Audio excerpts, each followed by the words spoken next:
Our Honorable Chairperson, Begum Khaleda Zia. বিসমিল্লাহির-রহমানির-রহিম। প্রিয় সাংবাদিকবৃন্দ, সম্মানিত কূটনীতিবৃন্দ, সম্মানিত সুধীমণ্ডলী, আসসালামু আলাইকুম। বিগত 2 বছরের মতো আজ যখন আপনাদের সামনে আসন্ন আর্থিক বছরের বাজেট ভাবনা নিয়ে উপস্থিত হয়েছি, তখন দেশের অবস্থা কি দাঁড়িয়েছে আপনারা জানেন। বিএনপির অন্যতম সাংগঠনিক সম্পাদক এবং সিলেট জেলা কমিটির সভাপতি ইলিয়াস আলী ও তাঁর ড্রাইভার আখতার আলীকে গত 17 এপ্রিল রাজধানী ঢাকায় তার বাসভবনের কাছ থেকে মধ্যরাতের দিকে ধরে নিয়ে গিয়ে গুম করা হয়েছে। আজও তার সন্ধান মেলেনি। তাদের পরিবারবর্গের সদস্যবর্গ এবং সহকর্মীরা নিদারুণ উৎকণ্ঠার মধ্যে দিনাতিপাত করছে। শুধু ইলিয়াস আলী নন, পোশাক শিল্প শ্রমিক নেতা এম আমিনুল ইসলাম একইভাবে গুম হওয়ার পর প্রাণ ক্ষতবিক্ষত লাশ উদ্ধার হয়েছে।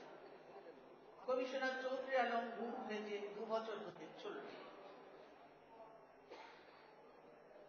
মানবাধিকার সংস্থাগুলোর মধ্যে তথ্য অনুযায়ী বিগত 1 বছরে দেশের বিভিন্ন স্থানে গুম হওয়া মানুষের সংখ্যা শতাধিক।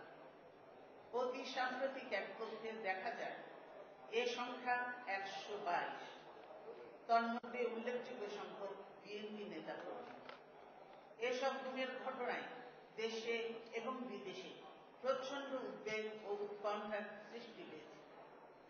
আজ প্রতিটি নাগরিক শঙ্কিত। ঘর থেকে বেরোলে তিনি আর ফিরে আসবেন কিনা দেশব্যাপী সৃষ্টি হয়েছে এক মারাত্মক ভীতি ও নিরাপত্তাহীনতার পরিবেশ। এরকম ভীতি ও নিরাপত্তাহীনতায় সুষ্ঠুভাবে উৎপাদনমুখী ও সৃজনশীল কাজ করা অসম্ভব হয়ে পড়েছে। এই ভীতি ও সন্ত্রাসের প্রতিবাদ করতে গিয়ে সরকারের করা মামলায় কারাগারে নিক্ষিপ্ত হয়েছে আমাদের ভারপ্রাপ্ত মহাসচিব সহ দল ও জোটের 33 জন শীর্ষস্থানীয় নেতা। এছাড়া সম্প্রতি সারা দেশে মামলা, হামলা ও গ্রেপ্তারের শিকার হয়েছে আরো 3 সহস্রাধিক নেতা কর্মী। বাংলাদেশের ইতিহাসে একসঙ্গে এত বিরাট সংখ্যক শীর্ষস্থানীয় রাজনৈতিক নেতা গ্রেপ্তারের ঘটনা নজিরবিহীন। প্রিয় সুধী, আজ আমরা বাজেট ভাবনা পেশ করছি এমন এক অবর্ণনীয় পরিস্থিতিতে, যখন দেশের মানুষ পানি, গ্যাস, বিদ্যুতের তীব্র সংকটে অসহনীয় জীবনযাপন করছে। জ্যৈষ্ঠের খরতাপে অসহনীয় লোডশেডিংয়ে জনজীবন বিপর্যস্ত।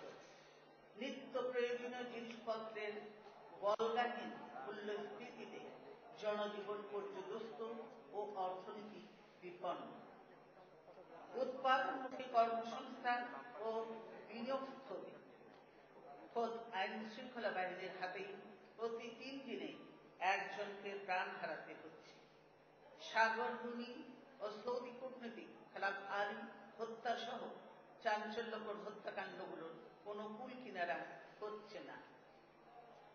সরকারের প্রশ্রয়ে সারা দেশে নির্বিচারে সাংবাদিক নির্যাতন চলছে। নজিরবিহীন যানজট নগর জীবনকে করে তুলেছে বাসের অযোগ্য। 69 টাকার ডলার কিনতে হচ্ছে 82 টাকায়। ছাত্রলীগের টেন্ডারবাজি ও ছাতাবাজি উন্নয়ন, উদ্যোগ ও ব্যবসায় বাণিজ্যকে চিহ্নি ও ভীত সন্ত্রস্ত করে রেখেছে। শেয়ার বাজার কেলেঙ্কারিতে 33 লক্ষ মানুষ সর্বশান্ত এবং প্রায় লক্ষ কোটি টাকার ঊর্ধ্বে হাতিয়ে নেওয়া চিহ্নিত অপরাধীরা ধরাছোঁয়ার বাইরে।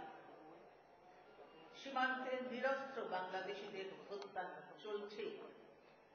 সর্বব্যাপী দলীয়করণের কারণে প্রশাসন হয়ে পড়েছে দুর্নীতিপরায়ণ, মেধাহীন আর গতিহীন। অভিন্ন নদীর পানির ন্যায্য হিস্যা আদায়ে ক্রমাগত ব্যর্থ হচ্ছে সরকার। বিভিন্ন জাতীয় স্বার্থের ইস্যুতে সরকার গ্রহণ করেছে নতজানু নীতি। চুক্তির বিষয়বস্তু সম্পর্কে সংসদ ও জনগণকে অন্ধকারে রেখে করিডোর সুবিধা প্রদান ও ভারতকে বন্দর ব্যবহার করতে দেওয়ার গোপন চুক্তি বাস্তবায়িত হচ্ছে। জনগণকে চুক্তির শর্তাবলী না জানিয়ে নতুন গ্যাস ও তেল উৎখননের জন্য বিদেশি কোম্পানির সাথে সরকার চুক্তি সম্পাদন করছে। রাষ্ট্রপ্রধান সংবিধানে প্রদত্ত ক্ষমতা অপব্যবহার করে আওয়ামী লীগের লোক হওয়ার কারণে বিচারাধীন মৃত্যুদণ্ডপ্রাপ্ত খুনের আসামিদের পর্যন্ত মুক্ত করে দিচ্ছেন। সরকার দলীয় সকল ব্যক্তি দুর্নীতির মামলা প্রত্যাহার করে নেওয়া হয়, অথচ বিরোধী দলীয় ব্যক্তিবর্গের বিরুদ্ধে অসাংবিধানিক জরুরি সরকারের রাজনৈতিক উদ্দেশ্য প্রণোদিত মামলাগুলি আদালতে দ্বিগুণ উৎসাহে পরিচালিত করে ইনসাফের প্রতি বৃদ্ধাঙ্গুলি প্রদর্শন করা হচ্ছে। দুর্নীতিতে সরকারের উচ্চ পর্যায় সহ সরকার দলীয় পেটুয়া বাহিনী আকণ্ঠ নিমজ্জিত। নিয়োগ বাণিজ্য সহ ঘুষের অর্থ লেনদেন হয় বস্তায় বস্তায়। বিরোধী দলের জন্য রাজনৈতিক সমাবেশের স্থান বরাদ্দ দেওয়া হয় না। অপরদিকে সরকারি দল নিজেদের সমাবেশ করছে স্টেডিয়ামে কিংবা সংসদ ভবন চত্বরে। সমাবেশ স্থলে 144 ধারা জারি করে রাজনৈতিক সমাবেশ পণ্ড, ভ্রাম্যমাণ আদালতের নামে রাজনৈতিক নেতাকর্মীদের তাৎক্ষণিকভাবে কারারুদ্ধ করা এবং নির্মম হিংস্রতার সাথে সকল গণতান্ত্রিক প্রতিবাদকে স্তব্ধ করছে বাকশালী আদলের সরকার। ফ্যাসিবাদী কায়দায় গণতান্ত্রিক আন্দোলনকে স্তব্ধ করার জন্য বিরোধী দলের শান্তিপূর্ণ মিছিলে বর্বর পুলিশি নির্যাতন চালানো হচ্ছে, এমনকি দলীয় কার্যালয় অবরুদ্ধ করে রাখা হচ্ছে। জনজীবনের অসহনীয় সমস্যা সমাধানের মৌলিক ইস্যুগুলোকে পাশ কাটিয়ে বর্তমান সরকার 1996 সালে মীমাংসিত তত্ত্বাবধায়ক সরকার ব্যবস্থা বাতিল করে পুরো জাতিকে এক অনিশ্চিত ও ভয়ঙ্কর ভবিষ্যতের দিকে ঠেলে দিচ্ছে। প্রিয় সুধী, বাংলাদেশে আমরা জাতীয় অর্থনীতির মূল কাঠামো হিসেবে মুক্তবাজার অর্থনীতির প্রক্রিয়া অনুসরণ করছি, কিন্তু আমাদের মুক্তবাজার অর্থনীতি জনকল্যাণকে অগ্রাহ্য করে নয়। মুক্তবাজার অর্থনীতি তখনই সঠিকভাবে কাজ করতে পারে যখন প্রতিযোগিতা থাকে অবারিত, আর এর জন্য প্রয়োজন গণতন্ত্র ও ব্যক্তি স্বাধীনতা। আওয়ামী লীগ নেতৃত্বাধীন বর্তমান তথাকথিত মহাজোট সরকার দেশের মানুষের গণতান্ত্রিক অধিকার হরণ এবং ফ্যাসিস্ট কায়দায় দমন পীড়ন চালিয়ে ব্যক্তি স্বাধীনতাকে সমূলে বিনাশ করছে। এরকম পরিস্থিতিতে জাতীয় অর্থনীতি মুখ থুবড়ে পড়ছে। স্বচ্ছতা ও জবাবদিহিতার অভাবে স্বেচ্ছাচারিতাই এখন শাসক গোষ্ঠীর একমাত্র অবলম্বন। মুক্ত প্রতিযোগিতাকে অবরুদ্ধ করে দলানুগত্য এবং আত্মীয়তন্ত্র হচ্ছে সম্পদ ব্যবহার ও বন্টনের মাপকাঠি। এর ফলে দক্ষতা নির্বাসিত, উৎপাদনশীলতা রুদ্ধ, অপচয় অনিবার্য। এক কথায় তারা পুঁজিবাদের এক বিকৃত পন্থা অনুসরণ করছে। এর ফলে সত্যিকারের বিনিয়োগকারীরা হচ্ছে নিরুৎসাহিত। উন্নয়নের অংশীদারদের কাছে বাংলাদেশ পরিণত হয়েছে অবহেলার পাত্র। অপশাসন, দুর্নীতি, রাষ্ট্রীয় সম্পদ লুণ্ঠন এবং মানবাধিকারের চরম লঙ্ঘন বিশ্বে বাংলাদেশের ভাবমূর্তিকে মারাত্মকভাবে ক্ষুণ্ণ করছে। এ প্রসঙ্গে গত 8 মে তারিখে বাংলাদেশে ইউরোপীয় ইউনিয়নের রাষ্ট্রদূতগণ এক যৌথ সংবাদ সম্মেলনে বাংলাদেশের বর্তমানে বিরাজমান পরিস্থিতিতে উৎকণ্ঠা প্রকাশ করে বলেছেন যে বর্তমানে আন্তর্জাতিক অঙ্গনে বাংলাদেশ ইমেজ সংকটে ভুগছে। তারা বলেছেন এই ইমেজ ভালো করা না গেলে পরিস্থিতির উন্নতি হবে না। বাংলাদেশের সর্ববৃহৎ উন্নয়ন সহযোগী জাপানের উপপ্রধানমন্ত্রী তাঁর সাম্প্রতিক ঢাকা সফরের সময় দুর্নীতি প্রতিরোধী সরকারের ব্যর্থতা চলতে থাকলে জাপানের সাহায্য প্রাপ্তিতে বিরূপ প্রভাবের সুস্পষ্ট ইঙ্গিত দিয়েছে। প্রিয় সুধী, সরকারের উচ্চ পর্যায়ে বিশাল অঙ্কের দুর্নীতির মাধ্যমে বর্তমান সরকারের নির্লজ্জ ক্রনিক ক্যাপিটালিজমের নীতি একের পর এক জনসমক্ষে উন্মোচিত হচ্ছে। পদ্মা সেতু প্রকল্পে দুর্নীতির কারণে শুধু বিশ্বব্যাংকই নয়, বিশ্বব্যাংকের পদাঙ্ক অনুসরণ করে জাইকা, এডিবি, আইডিবিও পদ্মা সেতু প্রকল্পে সহায়তা স্থগিত করে দিয়েছে। এর ফলে দাতা সংস্থাগুলোর কাছে বাংলাদেশের ভাবমূর্তি কালিমালিপ্ত হয়েছে। যতই দিন যাচ্ছে পদ্মা সেতুর জন্য বিশাল অঙ্কের সাশ্রয়ী সহায়তা পাওয়ার সম্ভাবনা ক্ষীণ থেকে ক্ষীণতর হচ্ছে। ইতিমধ্যে বিশ্বব্যাংকের তরফ থেকে পদ্মা সেতু সংক্রান্ত দুর্নীতির বিষয়ে সরকারকে 2 দফা চিঠি দেওয়া হয়েছে বলে জানা যায়। এ সংক্রান্ত দুর্নীতির অভিযোগের পর সরকার তৎকালীন যোগাযোগ মন্ত্রীকে ভিন্ন একটি মন্ত্রণালয়ের দায়িত্ব দিয়ে বিশ্বব্যাংকের প্রতি পরিহাস করেছে মাত্র। অপরদিকে পদ্মা সেতুর অর্থায়নের জন্য বিকল্প উৎস হিসেবে সরকার অপর একটি দেশের সঙ্গে সমঝোতা স্বাক্ষর করেছে।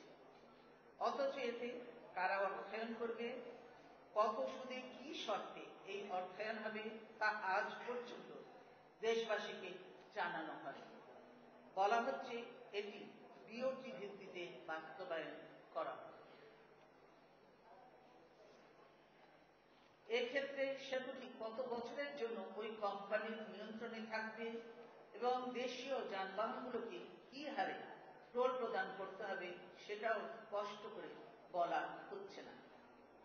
পুরো ব্যাপারটাই অস্বচ্ছ ও সন্দেহজনক। ইতিমধ্যে বর্তমান যোগাযোগ মন্ত্রী দাবি করেছেন সরকারের বর্তমান মেয়াদে পদ্মা সেতুর কাজ শুরু হবে। আবার শোনা যাচ্ছে মধ্যপ্রাচ্যের একটি দেশের সঙ্গেও পদ্মা সেতুর অর্থায়নের ব্যাপারে কথা হচ্ছে। সহজ শর্তে সহায়তা আমরা স্বাগত জানাই, তবে পদ্মা সেতু নির্মাণে কোনো প্রকার অস্বচ্ছতা ও আর্থিক দুর্নীতির দায় জনগণ বহন করবেন না।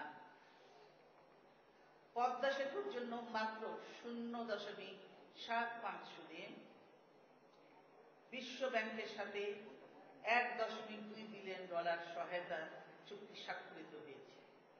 10 বছরের গ্রেস পিরিয়ড সহ ওই টাকা পরিশোধের সময়সীমা 40 বছর।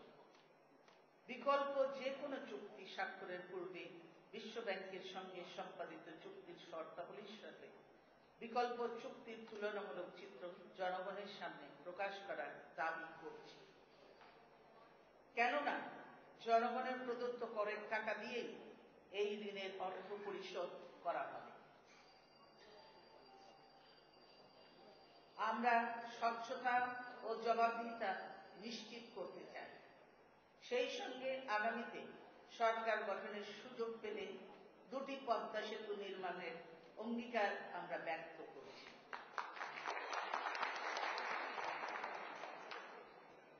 পদ্মা সেতু কেলেঙ্কারির পর বিশ্ব ব্যাংক, যোগাযোগ ও শিক্ষা মন্ত্রণালয়ের আরো 6টি প্রকল্পে দুর্নীতির বিরুদ্ধে সরকারের গৃহীত সিদ্ধান্ত জানতে চেয়েছে। এই প্রকল্পগুলো হলো Dhaka urban transport project, Dhaka bypass প্রকল্প, দেবগ্রাম প্রগতি সরণি সংযোগ সড়ক প্রকল্প, post literacy and continuing education for human development project, মেঘনা ও মেঘনা বক্তি টোল প্লাজা, নলকা হাটিকামরুল বনপাড়া সড়ক প্রকল্প এবং ঢাকা মহানগরীর 3য় সড়ক প্রকল্প। এছাড়াও ঢাকা ময়মনসিংহ মহাসড়ক নির্মাণ প্রকল্পের ব্যাপারে জানতে চেয়েছে বিশ্ব ব্যাংক। প্রিয় সুধী, সম্প্রতি সরকার 9টি নতুন ব্যাংক স্থাপনের অনুমোদন দিয়েছে। যাদেরকে ব্যাংক স্থাপনের অনুমতি দেওয়া হয়েছে তারা সবাই শাসক দলের পরিচিত মুখ। প্রতিটি ব্যাংক স্থাপনের জন্য 400 কোটি টাকা পরিশোধিত মূলধনের প্রয়োজন। যারা ব্যাংক করবেন তাদের অর্থের উৎস কি তা আজ পর্যন্ত অস্বচ্ছ রয়েছে। আগামী বাজেটেও কালো টাকা সাদা করার সুযোগ থাকছে। সঙ্গতভাবেই প্রশ্ন করা যায়, তথাকথিত ব্যাংক উদ্যোক্তাদের কালো টাকা সাদা করে পরিশোধিত মূলধন যোগান দেওয়ার সুযোগ করে দেওয়া হচ্ছে কিনা। বর্তমান পরিস্থিতিতে নতুন ব্যাংক স্থাপনের অর্থনৈতিক যৌক্তিকতা নিয়ে প্রশ্ন রয়েছে। কারণ গত 2 বছর ধরে তফসিলি ব্যাংকগুলো নিদারুণ তারল্য সংকটে ভুগছে। এর ফলে সুদের হার বাড়িয়ে দিয়ে তাদেরকে আমানত সংগ্রহ করতে হচ্ছে। নতুন ব্যাংকগুলো বাজারে আসলে তারা কি করে প্রয়োজনীয় আমানত সংগ্রহ করে বাজারে টিকে থাকবে সেটাই প্রশ্ন। অপরদিকে রাজনৈতিক প্রভাব খাটিয়ে এই নতুন ব্যাংকগুলো বিদ্যমান ব্যাংকগুলোর কাছ থেকে ব্যবসা ছিনিয়ে নিয়ে আর্থিক বাজারে নিদারুণ অস্থিরতা সৃষ্টি করবে বলেও আশঙ্কা রয়েছে।